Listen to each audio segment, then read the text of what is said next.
Hello, everybody. I'm a practicing therapist and a doctoral student of psychology.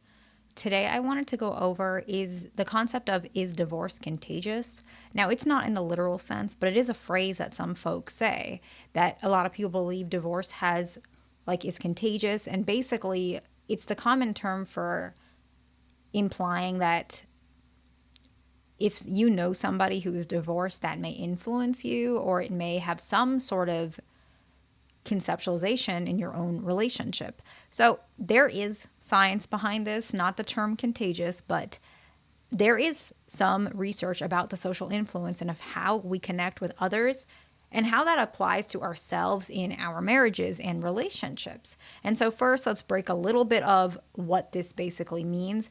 Obviously, we're not talking about contagious in the medical sense or like a virus that's contagious and everybody's picking it up. No, we're just talking about is there any sort of correlation? But remember, correlation does not equal causation, right? These findings do not prove that if you have a friend that's divorced, that's going to cause your divorce. Not necessarily. However, is there some correlation? Yeah, there is. The correlation is what we're going to explore today. Now, some of these complexities is something that I want to speculate as well as kind of base on the research before we talk about the research finding in more detail.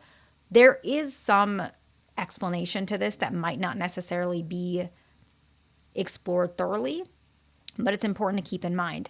People often do choose friends who are similar to themselves, right? And so sometimes it can look like a behavior is spreading because it's actually when it's actually the similar predispositions that these folks have with one another. And so social network analysis is important and research does show that there is a lot of correlation with this in general, not just for marriage and divorce, but also social influence. And that's kind of hard. It's hard to separate this from the concept of divorce being, contagious to some extent because of this aspect.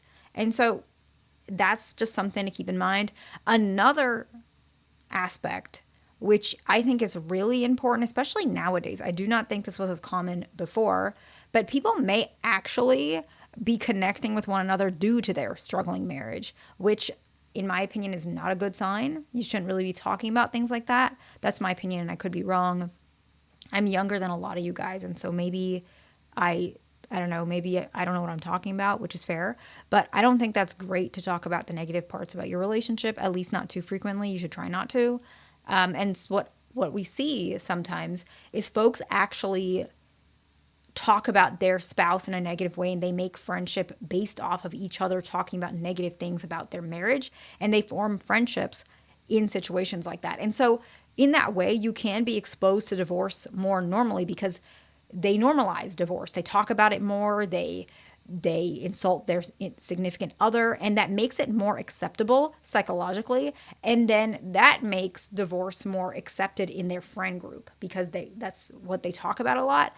And so when they're all divorcing, it just seems very normalized instead of other social pressures and desire that keeps marriages together. It might not be as normalized. In fact, some of these groups might even think that divorce is a better option than staying in a marriage, which is unfortunate because marriage does have quite a bit of benefits. And so the best way to interpret the concept of is divorce contagious based on the research is that we have evidence that does show, yes, people who know divorced people, especially close friends, have a higher likelihood of getting divorced. However, it's evidence that it's social context and network rather than it just spreads like a virus, right? Of course. And having divorced people in your circle actually may influence your perception, expectation, and attitudes of marriage and divorce. And that can in turn affect your marriage decisions. And so that's very important to recognize. And so basically, before we get into each of the points of the research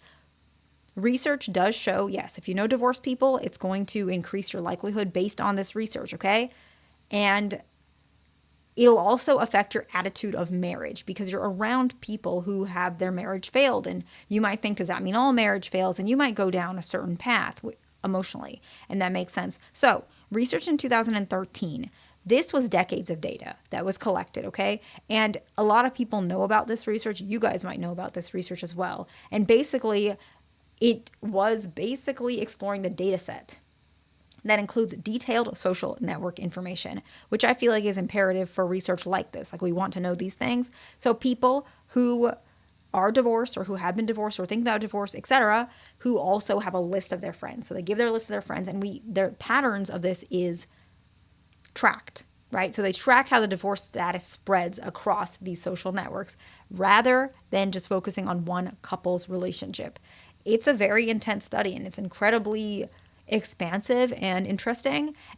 And so that study was very fundamental as we talk about. And some of the findings of that study that I think is very interesting is, yes, if your friend has a divorce, what we found, the percentage kind of fluctuates. I'm not going to use a too strong number here. It's about 50 to 75%, but that's dependent on a lot of factors, okay? But if you have somebody that you know is directly connected to you and who's very close to you, and they get divorced and you are in close connection with this person, your own likelihood of divorce does increase 50 to 75 compared to those who have friends that have not been divorced. Now, this is just, I don't want you guys to get too caught up into numbers, because remember, yes, this research is pretty detailed, but it's just one research, okay? There is some second degree effects, we're going to call it that.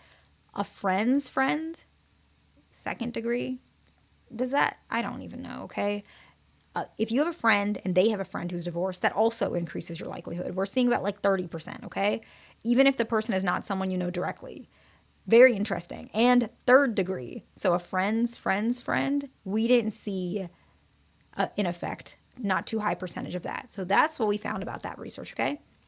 And so the best way to interpret this is the cluster of people getting divorced is evidence of social influence. People's attitudes, behaviors, norms around marriage can be shaped by their social connections. And this is really, really, really interesting and important. Actually, social influence and connection and marriage and things of that sort are what I'm studying. And so I really like this one a lot. And we do want to make sure and understand that patterns reflect association, but it's not proven causation. But we've talked about that, okay? And so there's another study that kind of wanted to explore decisions based on social networks rather than, it's also like spreading of habits and similar ideas.